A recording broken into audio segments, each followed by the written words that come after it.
Assalamualaikum dan salam sejahtera kawan-kawan. Kami daripada kumpulan 7 akan membentangkan topik 4, iaitu pemantapan kesepaduan nasional melalui etika dan peradaban.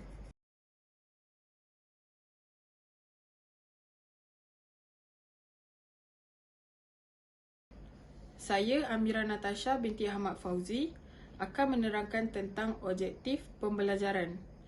Di akhir topik ini, pelajar akan dapat memahami konsep kesepaduan sosial dan juga konsep kesepaduan nasional. Di samping itu, pelajar juga akan dapat menjelaskan proses dan usaha ke arah mencapai kesepaduan nasional. Seterusnya saya serahkan kepada Nurul Afifah untuk menerangkan tentang konsep kesepaduan sosial.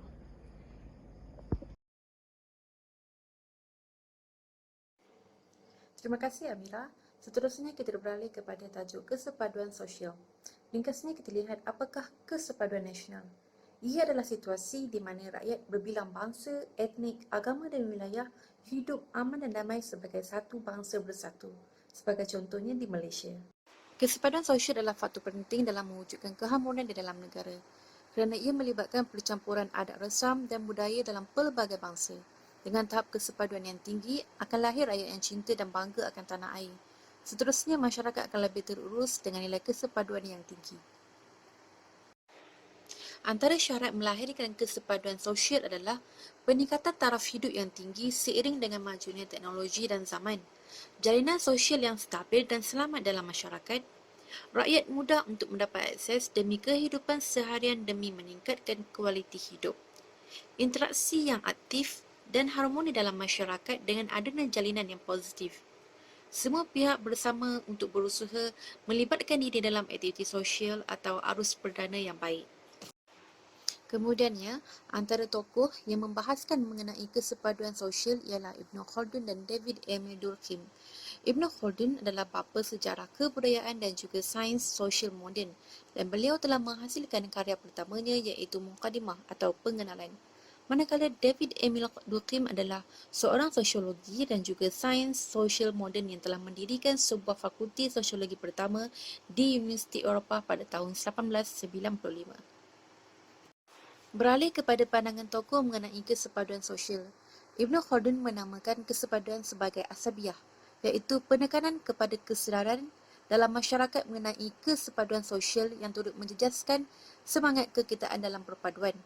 Manakala Emil mengatakan bahawa satu kesepaduan dalam masyarakat simple sebagai solidariti mekanikal satu persatu dan masyarakat kompleks digelar solidariti organik. Beralih kepada perubahan sosial masyarakat, Ibn Khaldun berpendapat masyarakat berubah ke arah yang lebih kompleks demi keinginan sendiri juga seiring peredaran zaman. Akan tetapi, perubahan dan peningkatan taraf sosial ini menghakis semangat perpaduan dan juga keharmonian masyarakat. Percampuran aktiviti seperti ekonomi dan sosial menyebabkan masyarakat lebih penting kepada diri sendiri daripada masyarakat sendiri. Manakala Emil membahagikan perubahan ini kepada dua, masyarakat mekanikal yang kecil dan organik kelompok yang besar.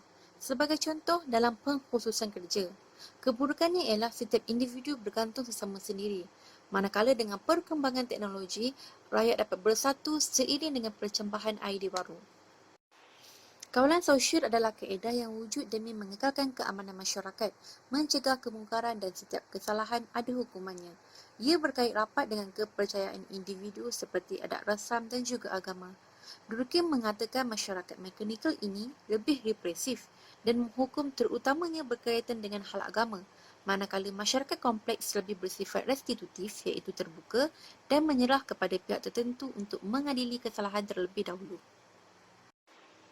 Ibn Khaldun pula lebih kepada masyarakat yang bersifat individu yang menjaga satu sama lain.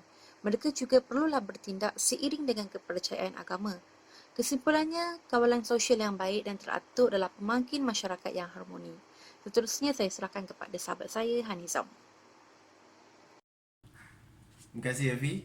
Jadi saya Hanizam bin Mansur akan meneruskan pembentangan bagi kumpulan 7. Seterusnya saya akan pergi kepada slide yang pertama iaitu etika. Etika adalah prinsip moral atau nilai-nilai akhlak yang menjadi pegangan seseorang individu atau kumpulan manusia merujuk kepada Kamus Dewan edisi keempat. Berasal dari perkataan Yunani kuno iaitu ethos, bermaksud kebiasaan, adat, akhlak, sifat pribadi dan watak seseorang atau adat kebiasaannya. Antara etika yang perlu ada dalam diri individu, berkepribadian tinggi, saling menghormati, hidup harmoni antara bangsa dan lain-lain. So, sehingga kita pergi kepada peradaban. Keadaan serta tingkat kemajuan pada kehidupan jasmani dan rohani sesuatu bangsa, masyarakat dan sebagainya. Ia juga merujuk kepada Kamus Dewan edisi keempat. Dipinjam dari bahasa Arab yang bermaksud bertamadun, kepelbagaian kaum dan budaya mewujudkan budaya peradaban dalam negara. Selanjutnya kita pergi kepada slide yang kedua, etika. Masyarakat yang beretika penting dalam bangunan sesebuah peradaban. Masyarakat beretika terdiri daripada individu yang bermoral tinggi, mudah bertolak ansur dan menerima perbezaan. Ini memudahkan suatu perancangan dari sudut ekonomi dan perkembangan bidang keilmuan dapat dijalankan dengan lebih berkesan. Seterusnya, yang membentuk tingkah laku dan pergaulan masyarakat seharian dan membendung dan tercetus pelbagai masalah. Masyarakat akan mampu menentukan perkara yang baik atau buruk dalam kehidupan dalam setiap tindakan. Tahu batas-batas dalam pergaulan, mengelakkan dari mencetuskan perkara sensitif yang boleh mengundangkan suasana huru-hara dan tidak selesa. Etika juga meliputi kepercayaan kepada Tuhan, sikap individu, pergaulan yang harmoni yang membawa kepada perpaduan masyarakat yang majmuk. Masyarakat beretika kebiasaannya beragama. Dalam agama, diajarkan perkara yang dianjur dan ditegah. Sepadan bagi setiap perkara dan perbuatan diberitahu dengan jelas. Ini akan menjadi panduan dan rujukan bagi membentuk sesebuah masyarakat. Hasil darinya akan terasa individu yang beretika di mana individu-individu ini akan membentuk masyarakat yang baik, seterusnya membina tamadun yang hebat. Seterusnya elemen yang menjadi dasar pembentukan perpaduan. Perpaduan hanya akan tercapai apabila sesebuah masyarakat mempunyai sikap toleransi, mampu memahami perbezaan baik dari segi kepercayaan dan cara hidup. Etika merupakan salah satu jabatan yang dapat membantu agar perpaduan sebuah masyarakat itu terhasil. Bagi slide yang seterusnya, kepentingan etika dalam kehidupan. Etika penting dalam pembangunan negara. Rakyat beretika melahirkan negara yang lebih bertamadun dan maju ke hadapan. Ini terjadi kerana masyarakat tersebut punya matlamat yang sama dan dapat berusaha bersungguh-sungguh bagi mencapainya. Dari sudut kekeluargaan, sifat tanggungjawab, saling menghormati. Keluarga punya nilai etika akan saling membantu dalam memelihara hubungan antara ahlinya. Mereka akan saling menghormati dan mendahulukan kasih sayang yang mana ini akan memberi impak yang positif antara satu sama lain. Dalam masyarakat, melahirkan suasana yang harmoni dan produktif. Peringkat ini penting bagi memastikan proses seterusnya iaitu peradaban dapat dibentuk dengan baik di mana seterusnya membentuk masyarakat yang harmoni. Apabila ini tercapai, masyarakat akan lebih produktif. Ini kerana mereka boleh fokus terhadap perkara-perkara yang lebih besar yang dapat memberi manfaat bagi meningkatkan kehidupan mereka sendiri. Seterusnya, peradaban. Definisinya adalah definisi bagi tamadun sesebuah bangsa atau masyarakat yang maju dari segi rohani dan jasmani. Maju dari segi rohani dan jasmani bermaksud sesebuah masyarakat itu mempunyai aturan kehidupan yang teratur. Malah masyarakatnya akan menjalankan fungsi masing-masing dengan ikhlas dan jujur. Sesebuah negara dan bangsa yang maju dikatakan mempunyai nilai peradaban yang tinggi. Sesebuah negara, peradaban tinggi mempunyai pengaruh yang besar dalam pelbagai aspek kehidupan, merangkumi ekonomi, politik, sosial budaya, perkembangan ilmu yang mana ia akan meningkatkan lagi nilai peradaban tersebut. Peradaban masa kini era globalisasi. Dunia tanpa sepadan menghasilkan peradaban yang mempunyai interaksi dan jaringan hubungan yang bertasi benua dan sepadan negara serta merangkumi seluruh kehidupan. Peradaban. Definisinya adalah definisi bagi tamadun sesebuah bangsa atau masyarakat yang maju dari segi rohani dan jasmani. Maju dari segi rohani dan jasmani bermaksud sesebuah masyarakat itu mempunyai aturan kehidupan yang teratur. Malah masyarakatnya akan menjalankan fungsi masing-masing dengan ikhlas dan jujur. Sesebuah negara dan bangsa yang maju dikatakan mempunyai nilai peradaban yang tinggi. Sesebuah negara, peradaban tinggi mempunyai pengaruh yang besar dalam pelbagai aspek kehidupan, merangkumi ekonomi, politik, sosial budaya, perkembangan ilmu yang mana ia akan meningkatkan lagi nilai peradaban tersebut. Peradaban masa kini era globalisasi. Dunia tanpa sepadan menghasilkan peradaban yang mempunyai interaksi dan jaringan hubungan yang bertasi benua dan sepadan negara serta merangkumi seluruh kehidupan. Seterusnya, langkah membina peradaban. Yang pertama, melalui sudut pandang agama dan kepercayaan. Sejarah telah membuktikan agama adalah satu faktor yang menjadi pencetus suatu peradaban seperti Islam di Timur Tengah atau Arab, Kristian di Eropah dan lain-lain. Yang kedua, manusia memainkan peranan penting wujudnya sebuah peradaban. Manusia merupakan asas kepada peradaban, di mana suatu peradaban itu berevolusi seiring dengan perkembangan manusia itu sendiri sebagai terasnya. Yang ketiga, pertemuan dan asimilasi peradaban yang berbeza. Dalam proses ini, telah lahir interaksi dan kerjasama antara masyarakat yang meningkatkan lagi tahap peradaban itu sendiri, yang mana ia merangkumi pelbagai aspek seperti keilmuan, ekonomi, sosial dan lain-lain. Sekian saja dari saya. Terima kasih. Pembentangan seterusnya akan disambung oleh rakan sekumpulan saya. Salam sejahtera kepada pensyarah saya ini dan rakan-rakan sekalian. Saya membentang tentang konflik kesepaduan sosial. Sebelum saya berkongsi apakah itu konflik kesepaduan sosial, saya ingin menerangkan maksud perkataan konflik. Konflik secara etimologi berasal dari kata kerja Latin kon yang bermaksud bersama dan filigre yang bermaksud pelanggaran atau bertentangan. Konflik kesepaduan sosial iaitu apa yang berlaku di dalam konflik kesepaduan sosial ini dan beberapa rentetan peristiwa yang telah berlaku. Baik, konflik kesepaduan sosial berlaku apabila nilai bersama dalam kalangan mereka tidak dihayati, dikongsi bersama. Kita tengok sejarah yang semenjak terjadinya rusuhan etnik pada 13 Mei 1969. Malaysia telah menjadikan perpaduan nasional sebagai matlamat akhir utama dicapai, khususnya melalui DEB, iaitu Dasar Ekonomi Baru yang dilancarkan pada tahun 1971. Perpaduan yang diidamkan itu masih belum tercapai. Baik, seterusnya pada 1991 rakyat Malaysia diperkenalkan oleh Tun Dr. Mahathir Mohamad, Perdana Menteri pada ketika itu dengan wawasan 2020. Kalau ikutkan 2 tahun lalu lah kan? Jadi, dengan wawasan 2020 yang diteraskan Kongsi Bangsa Malaysia, iaitu suatu bentuk perpaduan yang dijangkakan akan dicapai pada tahun 2020. Namun demikian, sehingga tahun 2009 tiada sebarang tanda-tanda jelas di mana perpaduan yang diharapkan itu akan dicapai. Itu saja dari saya. Saya akan berikan laluan kepada sahabat saya untuk meneruskan pembentangan ini. Thank you. Selamat sejahtera semua. Sekarang saya akan terus menerangkan tentang konsep Satu Malaysia.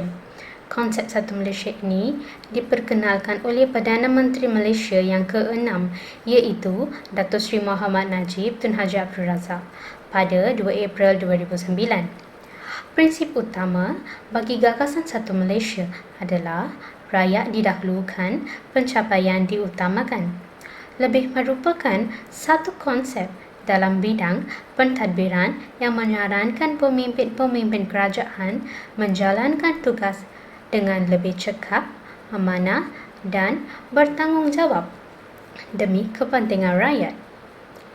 Konsep Satu Malaysia ini bermatlamat untuk mengekal dan meningkatkan perpaduan dalam kepelbagaian yang selama ini menjadi kekuatan Malaysia serta rakyatnya, dan kelebihan akan dipelihara sebagai bekalan terbaik kita untuk menghadapi sebarang cabaran.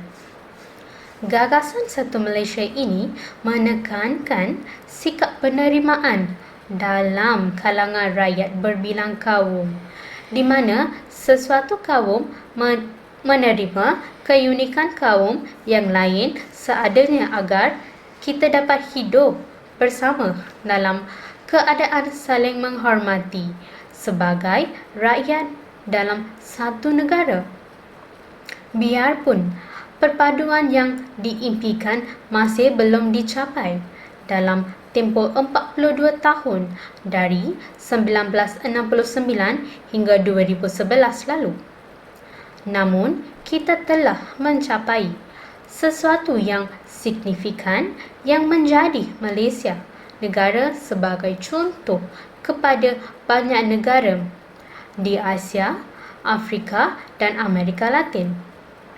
Seterusnya, Dasar Wawasan Kemakmuran Bersama 2030. Dasar ini diperkenalkan oleh Perdana Menteri yang ke-7 iaitu Tun Dr. Mahathir Mohamad di Pusat Konvensyen Kuala Lumpur pada 5 Oktober 2019. Tujuannya untuk memberi suntikan baharu agar kesepaduan dapat dikukuhkan melalui perkongsian ekonomi yang adil. Wawasan Kemakmuran Bersama 2030 bermatlamat supaya ekonomi Malaysia melonjak kepada ekonomi berpendapatan tinggi di samping memperkasa kuasa beli rakyat. Ia merupakan hala tuju ekonomi negara bagi tempoh 10 tahun yang bertujuan merapatkan jurang pendapatan dan pembangunan antara kelas, kaum dan wilayah. Objektif utama bagi Wawasan Kemakmuran Bersama 2030 ialah pembangunan untuk semua, menangani jurang kekayaan dan pendapatan dan membina negara bersatu, makmur dan bermaruah. Wawasan Kemakmuran Bersama 2030 beriltizam untuk memacu pembangunan negara secara mampan seiring dengan pengagihan ekonomi yang adil, saksama dan induktif buat semua rakyat Malaysia ketika negara berhadapan dengan ketidaktentuan ekonomi dunia akibat perang perdagangan yang sedang berlaku antara Amerika Syarikat dengan China.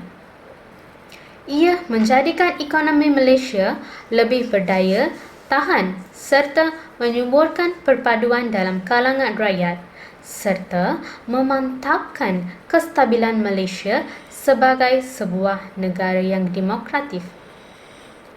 Seterusnya, saya serahkan kepada Nurliza Alia untuk bentangkan tentang dari kesepaduan sosial ke kesepaduan nasional. Terima kasih. Tajuk seterusnya ialah dari kesepaduan sosial kepada kesepaduan nasional. Pelbagai kaum dan etnik hidup dalam aman. Ia melihat atau terdiri daripada sosio, budaya, agama, adat resam, bahasa dan wilayah yang berbeza. Di Malaysia, isu sensitif melibatkan hubungan kaum semakin meningkat. Ia berpunca daripada teknologi kian berkembang. Contohnya media sosial. Ia boleh menimbulkan rasa kurang senang atau mencetuskan api perkauman. Berdasarkan sejarah, ada beberapa isu perbalahan kaum yang agak besar dan rumit pernah berlaku dalam negara kita. Walau bagaimanapun, ia dapat ditangani dan tidak merebak ke tempat lain. Terdapat beberapa punca konflik kesepaduan sosial di Malaysia.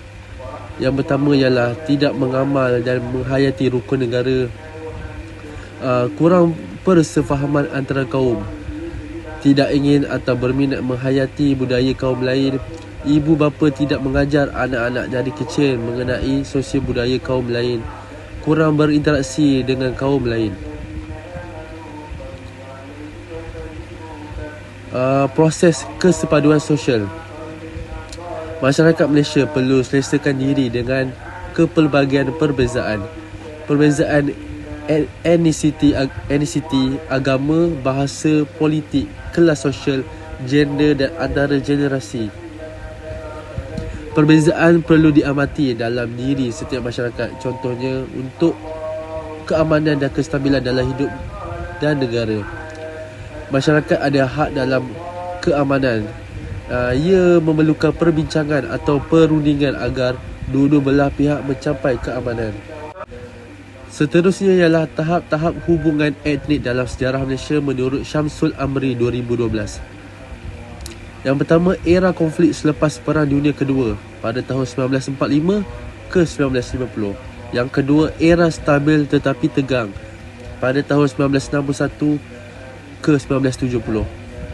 Yang ketiga, era kesepaduan sosial pada tahun 1971 hingga ke 2011. Dan yang terakhir ialah sekarang ialah era kestabilan ekonomi dan politik mendukung kemakmuran.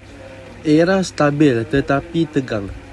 Stabil tapi tegang dari erti kata lain pelbagai cabaran masih wujud menguji tahan tidaknya kesepaduan sosial yang dibina oleh rakyat.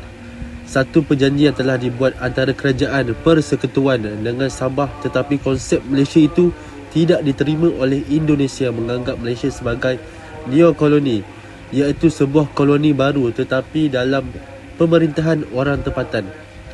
Berlakunya rusuhan etnik Melayu Cina di Singapura pada 21 Julai dan 3 September 1964 ketika Singapura masih dalam Malaysia.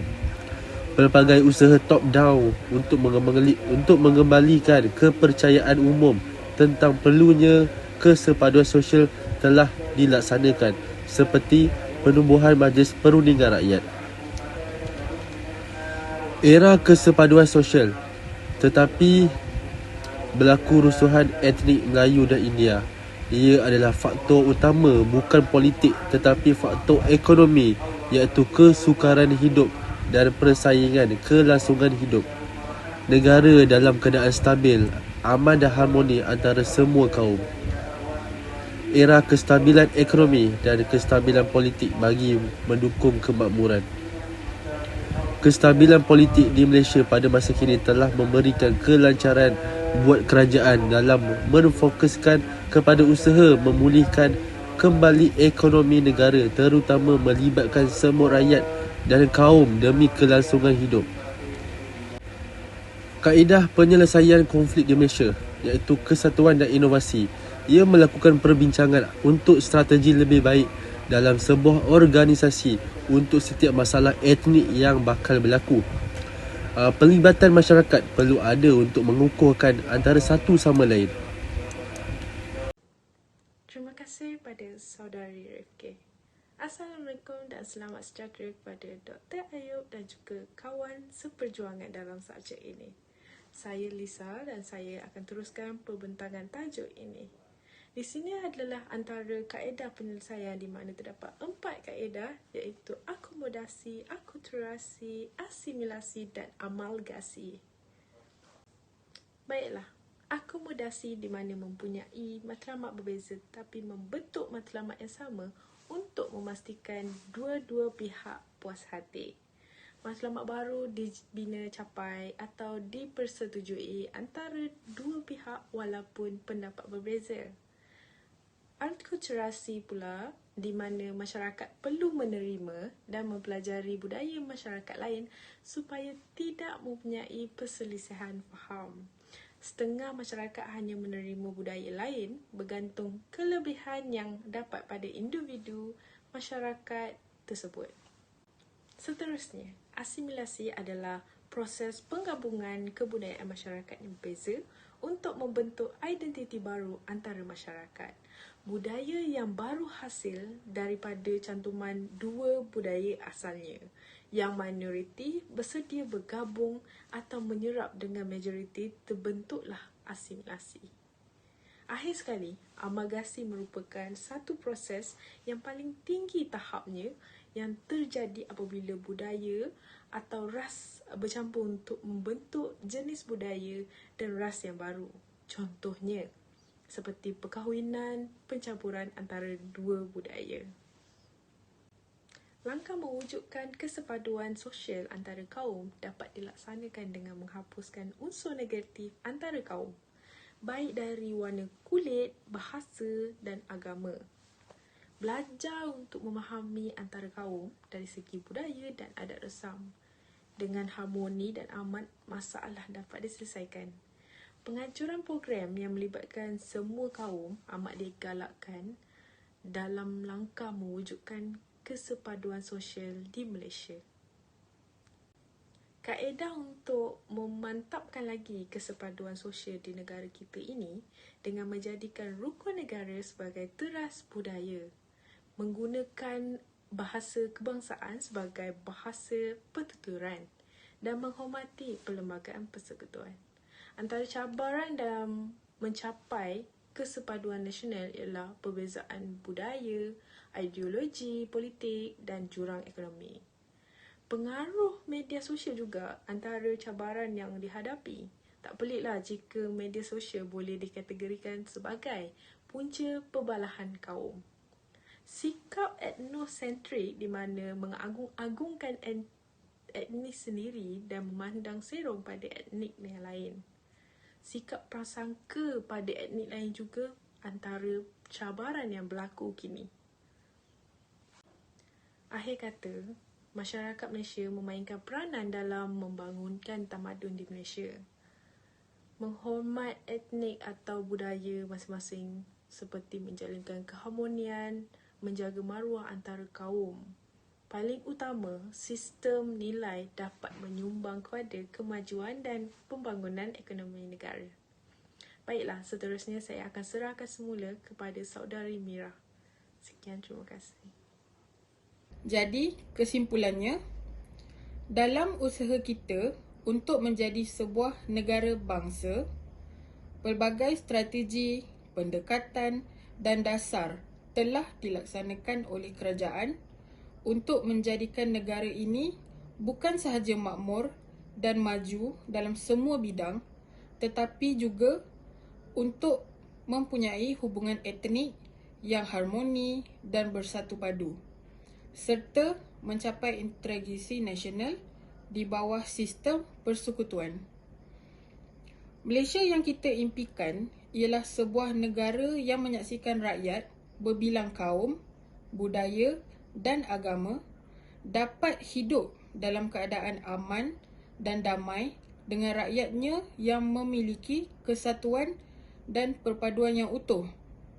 Sementara hubungan kerajaan dan negeri dengan kerajaan persekutuan berada dalam keadaan harmoni sesuai dengan tuntutan perlembagaan. Perpaduan kaum dan integrasi nasional merupakan tunjang kestabilan sosiopolitik di negara ini yang dapat menjamin kemajuan dan keutuhan bangsa. Itu sahaja daripada kami. Terima kasih.